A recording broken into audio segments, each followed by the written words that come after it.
အားလုံးကိုကြိုဆိုလိုက်ပါတယ်ကျွန်တော်ရဲ့ပုံထက်ဗီဒီယိုလေးကိုဗီတာတိုရီဆိုတဲ့ဇက်ကလေးတကားနဲ့ပြင်ဆင်ထားပါတယ်ဆိုတော့စားလိုက်ရအောင်ပါကဘာပေါ်ကနိုင်ငံတီးတီးတွေဟာကိစ္စတစ်ခုကိုအငြင်းပွားနေကြပါတယ်အရသာရှိတဲ့စားသောက်မှန်တွေများဟာဒီသိကလောက်တာဖြစ်ကြောင်းနဲ့ဒီသိမှရှိတဲ့များစားသောက်တွေကိုလည်းပါရီမြို့မှာရှိတဲ့ဂူစတိုစားသောက်ဆိုင်ကလောက်တာဖြစ်ပါတယ်စပူမူကြီးဂူစတိုဖွင့်ထားတဲ့စားသောက်ဆိုင်ဟာအတော့ကိုမှနာမည်ကြီးကတိတ်တိတ်ကျကြောကြားနေခဲ့ပါတယ်ဘလောက်တော့လဲဆိုရင်သူထိုးတဲ့စာအုပ်လေးထိပါအတော့ကိုရောက်ကောင်းခဲ့ပါတယ်စာအုပ်ရဲ့ခေါင်းစဉ်ကလူတိုင်းချက်ပြုတ်နေပြီဖြစ်ပြီးဒါကိုလူတိုင်းကလည်းသဘောကျလက်ခံကြပါတယ်ဒါပေမဲ့သူ့ကိုသဘောမကျတဲ့သူတယောက်လည်းရှိပါတယ်သူကတော့ ego လို့ခေါ်တဲ့ဝေဖန်ရေးသမားတယောက်ပါခေတ်ခေါ်အောင်နဲ့ဆိုရင်တော့သူဟာနာမည်ကြီးဖူဘလော့ဂါလို့ဆိုရမှာပါအခုလေစပူမူကြီးဂူစတိုရေးသားတဲ့စာအုပ်ကိုဘယ် review ပေးလိုက်ပါတယ်သူကတော့ Rami လို့ခေါ်တဲ့ကြွက်ကလေးတစ်ကောင်ပါသူဟာတခြားကြွက်တွေနဲ့ဘလူးပဲထိုးချတဲ့ကောက်ကိုပိုက်ဆိုင်ထားခဲ့တာပါအစားပေါက်တွေကိုလည်းဒီတဲ့အနက်ခံလက်ယူနဲ့ဝါမီပစ္စည်းတွေကိုတန်းသိပါတယ်သူမှာအေမီယဲလို့ခေါ်တဲ့ကိုတယောက်ရှိပြီးသူ့ရဲ့အနက်ခံအာရုံကိုခါတလေထည့်ကြီးနေတတ်ပါတယ်ဒါပေမဲ့အဖေလို့သူကတော့သူ့ကိုတခါမှထည့်ကြီးတယ်လို့မရှိခဲ့ဘူးပါဘူးအဲ့လိုနဲ့ဒီနေ့မှာတော့ကြွက်ဖေဖေဟာအစိပ်ပါတဲ့စားစာတစ်ခုကိုစားဖို့လုပ်နေခဲ့ပါတယ်ဒါပေမဲ့အနက်ခံကောက်တဲ့ရာမီကတော့သူ့အဖေကိုကယ်လိုက်နိုင်ပါတယ်အဲ့ဒါကြောင့်ကြွက်ဖေဖေကထေပင်စော့ကြည့်သွားပြီးတော့သူ့သားကိုလူတစ်ခုပေးလိုက်ပါတယ်အဲ့ဒီနေ့ကနေစပြီးတော့ရာမီလည်းအလုပ်လုပ်ရပါတော့တယ်အလုပ်ကတော့သူတို့စားမဲ့စားစာတွေမှာအစိတ်တွေချင်းမရှိစစ်ဆေးပေးရတဲ့အလုပ်ပါသူများတဲ့ထူခြားတဲ့ရာမီဟာအစားပေါက်တွေနဲ့ပတ်သက်ပြီးတော့လည်းနည်းနည်းစီစားကြောက်လေးရှိပါတယ်အကြောင်းကတော့သူဟာတခြားကြွက်တွေလိုစွပ်ပစ်စားစာတွေကိုစားရတာမကြိုက်လို့ပါသူစားချင်တာတွေကတော့မိဖို့ကြော်ထဲမှာရှိတဲ့လက်လက်ဆက်ဆက်စားတောက်တွေဖြစ်ပါတယ်သူသားစစ်ဖို့ပြီးတဲ့ကြွက်ဖေးကြီးကလူတွေဟာအန်တရရှိတာဖြစ်လို့လူတွေရဲ့မိဖို့ကြော်တွေကိုမသွားဖို့ပိတ်ပင်ထားခဲ့ပါတယ်ဒါပေမဲ့စကားနားထောင်တဲ့ရာမီကတော့လက်နေတယ်လို့လူတွေရဲ့မိဖို့ကြော်တဲ့ရောက်သွားတတ်ပါတယ်တခါမှတော့ဂူစတိုရုပ်သံထိုးလင်းနေတဲ့ TV တလို့ကိုတွေးလိုက်ရပါတယ်အဲ့ဒီမှာရာမီဟာဂူစတိုပြောတဲ့စကားတွေကိုသဘောကျနှိမ့်ဆက်စွာနဲ့လိုက်ပါစီးမျောနေခဲ့ပါတယ်လူဟာဒီနေ့အဖြစ်လူတွေကိုသဘောကျပြီးလမ်းလျှောက်ရင်တော့လူလိုပဲရှောက်လေးရှိပါတယ်သူ့ကိုအေမီယဲကမင်းဘာလို့ဒီလိုရှော့နေတာလဲမေးတော့မလို့အဲ့ပဲလက်ပေမှာဆိုလို့ဆိုတဲ့ကြောက်ပြတီးခဲ့ပါတယ်ရာမီယာလူတွေကိုအားကျအတူယူပြီးတော့လူတွေလိုစားဘက်ကိုချက်ပြိုးချင်တဲ့စိတ်ကူးတွေလည်းရှိပါတယ်ကိုစားစာနဲ့ဒီစားစာကိုရောပြီးချက်ပြိုးလိုက်ရင်ဘလို့ရစာထွက်ပေါ်လာမလဲဆိုတာကိုသိနေခဲ့ပါတယ်အဲ့ဒီမှာမိုးကြိုးပြစ်ခံလိုက်ရပြီးတော့ရာမီရဲ့မုတ်တွေကလည်းမင်းနဲ့ကဲသလိုဖြစ်သွားခဲ့ပါတယ်မိုးကြိုးနဲ့ပြစ်ခံလိုက်ရတဲ့မုတ်တွေကိုတကယ်စားကြည့်တဲ့အခါမှာလည်းအရသာရှိနေခဲ့ပါတယ်ရာမီဟာလည်းဒါကိုမကျင်တဲ့နိုင်သေးလို့ရေဖို့ကျော်တဲ့ကပစ္စည်းတစ်ခုကိုသွားရှာခဲ့ကြပါတယ်ဒါပေမဲ့တိုက်ဆိုင်စွာနဲ့ပဲရာမီသဘောကျရတဲ့ဂူစတိုရဲ့ရုပ်သံစီစဉ်နဲ့သွားတို့ပြန်ပါတယ်တီဗီမှာပါလာတဲ့အရာကတော့အီဂိုဆိုတဲ့နာမည်ကြီးဝေဖန်သမားတယောက်ကသူ့ရဲ့ထင်မြင်ချက်တွေကြောင့်ကျဲငေါ့ဖွရှိတဲ့ဂူစတိုစားသောက်ဆိုင်လေကျဲတပွေရှော့ချခံရရပါတယ်ဒီကိစ္စတွေပြီးတိတ်မကြခင်မှာပဲစပူမူကြီးဂူစတိုလည်းတိတ်ဆိုးသွားခဲ့ပါတယ်ဒါပေမဲ့အဲ့ဒီအချိန်မှာအေရှင်ဘွားကြီးမိသွားပြီးတော့သူတို့ကိုဂါးနဲ့လိုက်ဆော်ပါတော့တယ်သူတို့နဲ့ကောင်ရဲ့ကျေးဇူးနဲ့သူတို့ရဲ့အသက်ကြီးတစ်ခုလိုလည်းပြိုကျပျက်စီးသွားခဲ့ရပါတယ်အေရှင်အဘွားကြီးကလည်းအစိမ့်ငုတ်တွေနဲ့ပါသူတို့ကိုလိုက်တက်တော့အကူလုံးလည်းအသက်လူပြီးထွက်ပြေးကြရပါတော့တယ်အကူလုံးပြေးကြတဲ့အချိန်မှာရာမီနဲ့တခြားကြွက်တွေအုပ်စုကွဲကိုကြပြီးတော့သူ့ကြောက်ရဲ့ဖြစ်လို့သွားခဲ့ပါလေဘက်ကလည်းစားလာပြီးကြောက်တဲ့ဘာလုံးလို့ရမှမသိပဲလမ်းပြောင်းနေခဲ့ပါတယ်အဲ့ဒီမှာသူယူလာတဲ့ဂူစတိုစားဖို့ထဲကပိုးကြီးဟာထူဆန်းစွာနဲ့အသက်ဝင်လာခဲ့ပါတယ်ပြီးတာနဲ့မင်းပိတ်စာနေအပေါ်တက်ပြီးတကုတ်ကုရှာကြည့်လေလို့ပြောလာခဲ့ပါတယ်တကယ်တော့အဲ့ဒါကပတ်ဝင်လာတာမဟုတ်ပဲသူ့ကောက်ထဲမှာနေရတဲ့ပိုးကြီးရောက်တစ်ခုသာဖြစ်ပါတယ်အဲ့လိုနဲ့ရာမီယာသူနေလို့ရမယ့်နေရာကောက်တစ်ခုကိုလိုက်ရှာရင်းနဲ့ပါရင်တို့ကဂူစတိုစားသောက်ဆိုင်ကြီးစီတို့ရောက်လာခဲ့ပါတယ်စားသောက်ဆိုင်ရဲ့စပိုဆောက်ထဲမှာတော့စိတ်ပါလက်ပါချက်ပြိုးနေကြတဲ့စပိုမှုတွေကိုတွေ့နေရမှာပါဒီနေ့မှာကြွက်ကလေးရာမီလိုပဲစားသောက်ဆိုင်ကိုရောက်လာခဲ့တဲ့သူတယောက်ရှိပါတယ်သူ့နာမည်ကတော့လေဂွီနီလို့ခေါ်ပြီးဂူစတိုရီးစားဟောက်ရဲ့သားလည်းဖြစ်ပါတယ်ဦးကြောင်ကြောင်နဲ့လေဂွီနီယာတကယ်တော့လို့လာလျှောက်တာဖြစ်ပြီးသူ့ရဲ့စကားဟာလူရင်းမရောက်ပဲဖြစ်နေခဲ့ပါတယ်ဂူစတိုမရှိတော့တဲ့နောက်ပိုင်းလက်ရှိဦးဆောင်နေတဲ့စပိုမှုကလည်းသဘောမတော်တွေကောက်တော့လေဂွီနီကိုပါတုပ်ဖို့လုပ်နေပါတယ်ဒါပေမဲ့တခြားစပိုမှုတွေရဲ့တော်အားကြောင့်တန်ရှင်းရေးဟော်တာတွေခံလိုက်ရပါတယ် ရာမီကတော့စပေါ်မှုတွေကိုကြည့်နေခဲ့ပြီးသဘောတွေ့အားကျနေခဲ့ပါတယ်အသေးဝင်လာတဲ့တန်ရှင်းကောင်လေးဟာလေပထမနေ့မှာတဲ့ရွယ်တွေဖြစ်ကုန်ပါတယ်မတော်တဆဟင်းရီအုပ်ကိုတက်မိပြီးအိုးတွေကဟင်းရီတချို့ဖိကြကုန်ပါတယ်အဲ့ဒီနောက်ဖိကြသွားတဲ့ဟင်းရီစာပြန်ပြေးပေးလိုက်တဲ့အခါမှာတော့ဟင်းရရပါကိုတမီဖြစ်စည်းသလိုဖြစ်သွားပါတော့တယ်ဒါတို့ကိုမြင်နေရတဲ့ရာမီကလည်းဟင်းရီတော့သွားပါပြီဆိုတဲ့ယူကျိုးများတဲ့စိတ်နဲ့အောက်တို့ပြုတ်ကျသွားခဲ့ပါတယ်စပူဆော်တဲ့မတော်တဆရောက်သွားခဲ့တဲ့ကျွဲကလေးဟာအပြေကိုခက်ပြေးဖို့ကြိုးစားရင်းနဲ့ဒေကွင်းလေးလှုပ်ထားတဲ့ဟဲအိုနာကိုရောက်လာခဲ့ပါတယ်ဟဲအိုနာကနေထပြေးမလက်တဲ့ချိန်မှာတော့သူ့ရဲ့ထူးခြားတဲ့နှာခေါင်းကနေဆိုးလို့တဲ့ဟဲနဲ့ကိုခန်းစားမိခဲ့ပါတယ်ဒီကိုကလေးကမှစပူမိုးကြီးဂူစတိုလိုဖြစ်နေတဲ့ရာမီကလည်းသူ့ရဲ့အစနာကိုထိုးပြပါတော့တယ်လိုအပ်တဲ့ပစ္စည်းဟာဘာညာစပါကလာတွေကိုချိုးကြရောဆက်ပေါက်တဲ့ကချက်ပြုတ်နေခဲ့ပါတယ်သူကိုယ်တိုင်ကလည်းစစ်လိုလဲရစွာနဲ့ချက်ပြုတ်နေလိုက်တာလူတွေကိုတောင်စတိမထားသလိုဖြစ်သွားခဲ့ပါတယ်ဒါကိုဒေဝင်ကလည်းတွေ့သွားပြီးကျွဲတကောင်ဟင်းချဲနေတဲ့နေဝင်ကသူ့ကိုဆွအားသွားစေခဲ့ပါတယ်ရာမီချက်ထားတဲ့ဟင်းဟာမထင်းမဲ့ပဲ SSC ယူသွားတာကိုတွေ့ခဲ့ရပါတယ်အဲ့ဒါနဲ့ဒုစပုံမှုကဒီနေ့မှဝေလာတဲ့လေကွယ်နီးရဲ့လွယ်ရတွေကြောင့်အတော့ကမှဒေါပွားသွားခဲ့ပါတယ်ဒါကြောင့်လေကွယ်နီးကိုလှုပ်တွပြီးပါကြတဲ့ကောနေတော့မှ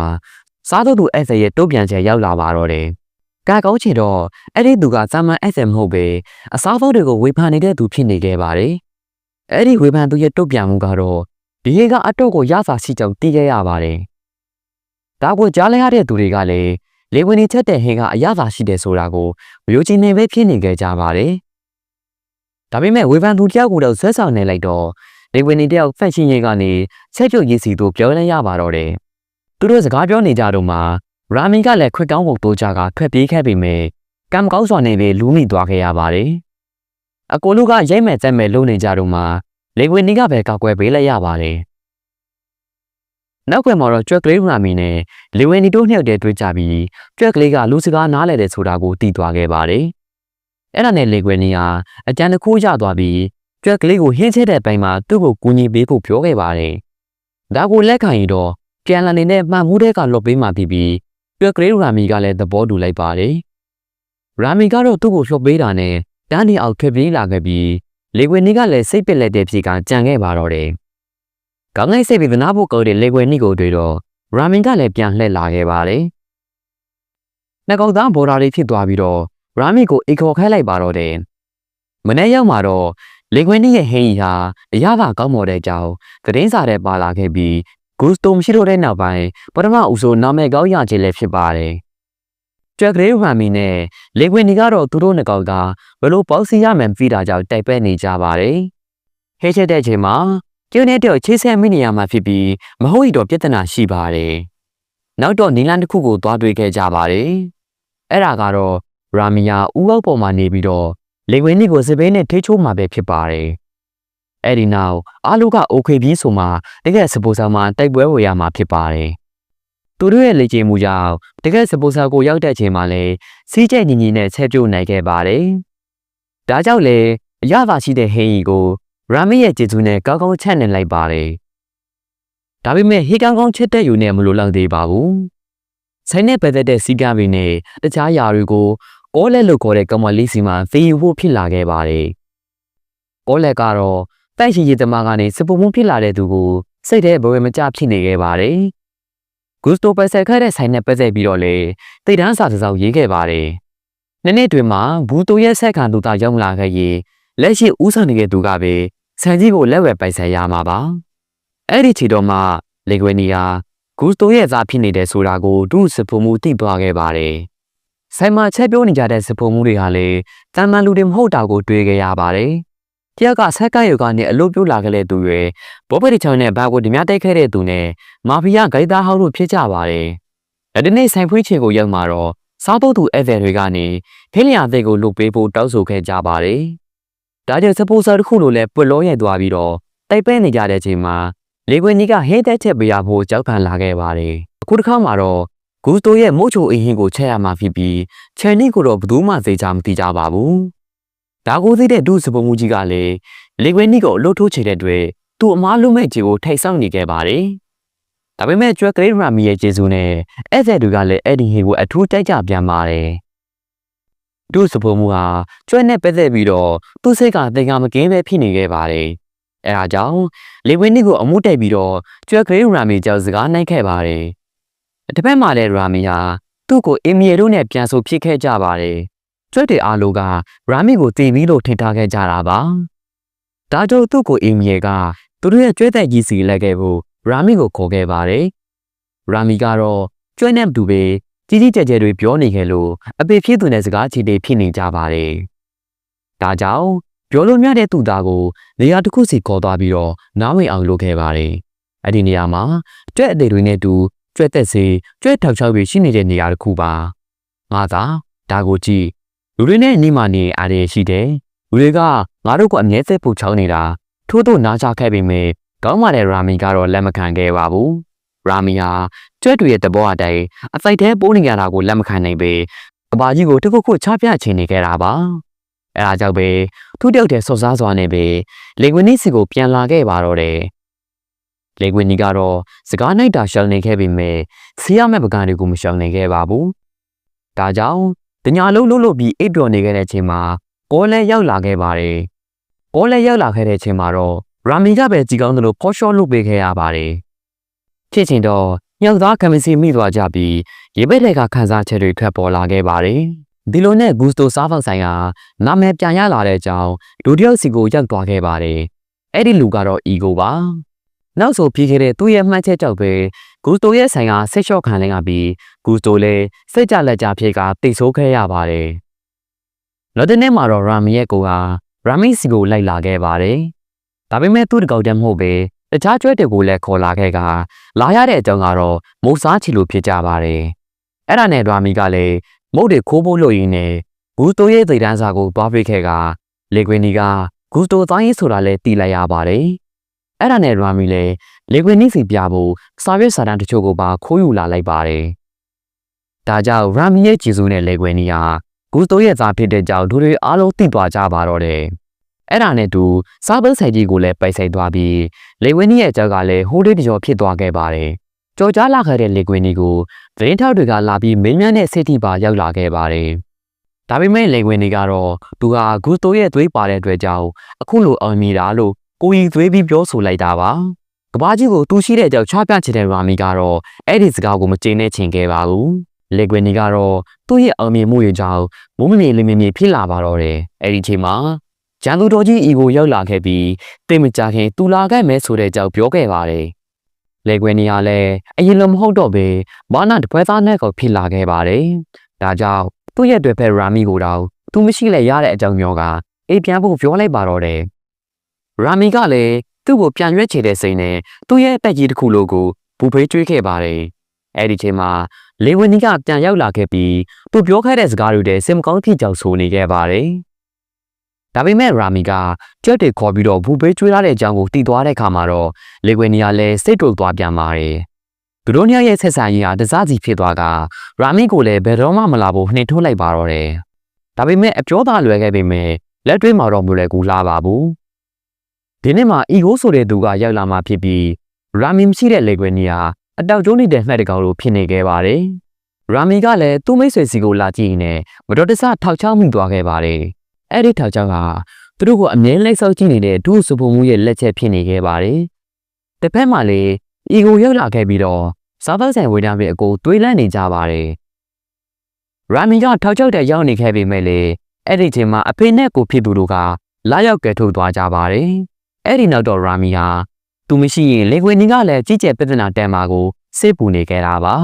။ဒါကြောင့်ထောက်ချောက်ကလော့တာနဲ့သူ့ဆန္ဒတိုင်းပဲမိတ်ဆွေဟောင်းကြီးစီကိုပြန်သွားဖို့ဆိုခဲ့လိုက်ပါတယ်။ရာမီထထားတဲ့အတိုင်းပဲလေကွင်းနီကလည်းသူ့လူတွေနဲ့တိုင်ကြီးကြီးပိတ်နေခဲ့ပါတယ်။ကျွက်ကလေးရာမီကလည်းနောက်ဆိုးတော့ပြန်ရောက်လာခဲ့ပြီးဒါကိုတိတ်သွားတဲ့လူတွေကဝိုင်းပြီးတော့ရိုက်ဆက်ဖို့လုပ်ပါတယ်။ဒါပေမဲ့ခုတစ်ခါမှတော့လေကွင်းနီကအားလုံးကိုအချိန်မီတားလိုက်ပြီးတော့အဖြစ်မှန်တွေကိုတခုမကြံပြောပြခဲ့ပါတယ်။မန်နီကယ်တော့သူ့မှာဘာဟစ်ချက်ပါရမီမှမရှိတဲ့အကြောင်းနဲ့ဒီချိန်နေထိရောက်လာခဲ့တာဟာလေကျွက်ကလေးတော့ဖြစ်တဲ့ကြောင်းဝေခံခဲ့ပါတယ်။ဒါပေမဲ့သူ့စကားကိုဘယ်သူမှလက်မခံတဲ့ပြေကိုမှကောက်ကြောင်နေရဲလို့ထင်ပြီးစပွန်မှုတွေကိုလှုပ်ခတ်ကိုကြပါတယ်။နောက်ဆိုချစ်သူဖြစ်တဲ့ကိုလဲကပါသူ့ကိုထားခဲ့ပါတော့တယ်။ ဒါကြောင့်ပိုင်ရှင်ဖြစ်တဲ့လေခွေနီကလည်းသူ့ကိုယ်သူစိတ်ပြက်ပြီးတော့အရှုံးပေးလိုက်ပါတယ်။အော်လက်ကလည်းကျွက်ကဟင်းချက်တဲ့အကြောင်းနဲ့တချို့လို့သူ့ကိုလင်းနေခဲ့တဲ့လေခွေနီကိုစိတ်ထဲကလက်သက်မခံနိုင်ပဲဖြစ်နေကြရပါတယ်။အဲဒီမှာ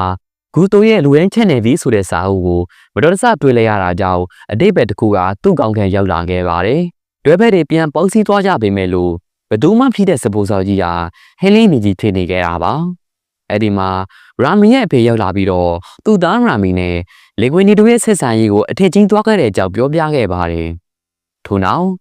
ငါတို့ကဟင်းချက်သူတွေမဟုတ်ဘူး။ဒါပေမဲ့ငါတို့ကမိသားစုတွေငါတို့ဘာလို့ရမလဲ။မင်းညွှန်ကြားတဲ့အတိုင်းငါတို့လုပ်ပါမယ်လို့ပြောကစပိုးစော်တဲ့လှူရှားလုပ်ကြမဲ့ကြံတစ်ခုရသွားခဲ့ပါတယ်။ဒါပေမဲ့သူတို့ဖလို့ရှားခင်မှာပဲ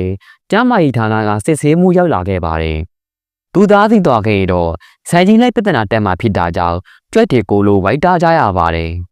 ။ပြီးတဲ့ချိန်မှာကြွက်တွေကိုလိုတန်ရှင်းရေးလုပ်ကြပြီးစပိုးစော်ကြီးကိုပြန်လက်ပဲစီဖို့ကြိုးစားခဲ့ကြပါတယ်။ရာမင်းရဲ့ဥဆောင်ညွှန်ကြားမှုတွေတိုင်းအဖွဲ့တွေကိုစီနဲ့အခန်းခါရများစွာကိုတက်ကြွစွာလုပ်ကင်နေခဲ့ကြပါတယ်။စပိုးစော်ကြီးကလည်းဟေးချဲနေတဲ့ကြွက်တွေကြောင့်ပြန်လဲစီကားသွားပါတော့တယ်။လေခွေနီကလည်းကြွက်တွေကိုယိုကြည်ထားလိုက်ပြီးဒီညမှာဇဝဲတို့ဖြစ်လုပ်ကင်ခဲ့ပါတယ်။ဝေါ်လက်တယောက်ပြန်ရောက်လာခဲ့တဲ့ချိန်မှာတော့သူမြင်လိုက်ရတဲ့ညီမကြောင့်တခါတည်းကျိုးတက်သွားခဲ့ပါတယ်။ထို့နောက်ရာမရဲ့ဆန္ဒတိုင်းရတာတူအီလို့ခေါ်တဲ့လက်သမားဟင်းရတဲ့မျိုးကိုချက်ခဲ့ပါတယ်။အဲ့ဒီဟင်းကိုအီကိုမီးစားကြည့်လိုက်တဲ့အခါမှာတော့ရွာနဲ့အမေကိုတော့အောက်မိတ်သွားခဲ့ရတဲ့ထီပါပဲ။ရန်ကစားခဲ့ရတဲ့အမေလက်ရာကိုပြန်စားလိုက်ရသလိုခံစားမိတာကြောင့်ဝေဘာရေးသမားကြီးဟာလည်းပြောစရာစကားပျောက်ဆုံးသွားပါတော့တယ်။ဒီလောက်ကောင်းတဲ့ရတာကိုဘယ်ချေကနှဆိုးစားခဲ့တယ်လဲဆိုတာမမှတ်မိတော့ဘူးလို့ဆိုပါတယ်။အီကိုကဘီလာကောင်တဲ့ဟဲလျာတွေဘယ်သူကိုကျေးဇူးတင်ရမလဲလို့မေးတဲ့အခါမှာလေခွေနီကသူချက်တံဖိုးတဲ့အကြောင်းပြောခဲ့ပါတယ်။အီကိုကလည်းစပိုမှုကိုတွေးချင်လို့တောက်ဆိုတဲ့အခါမှာတော့သူတို့လည်းအမှန်တရားပြောပြလိုက်ပါတယ်။အမှန်တရားကိုသိသွားတဲ့အီကိုဟာဘာမှမပြောတော့ပဲဟင်းလျာတွေကျေးဇူးတင်ကြောင်းသာပြောပြီးလှည့်ထွက်သွားပါတော့တယ်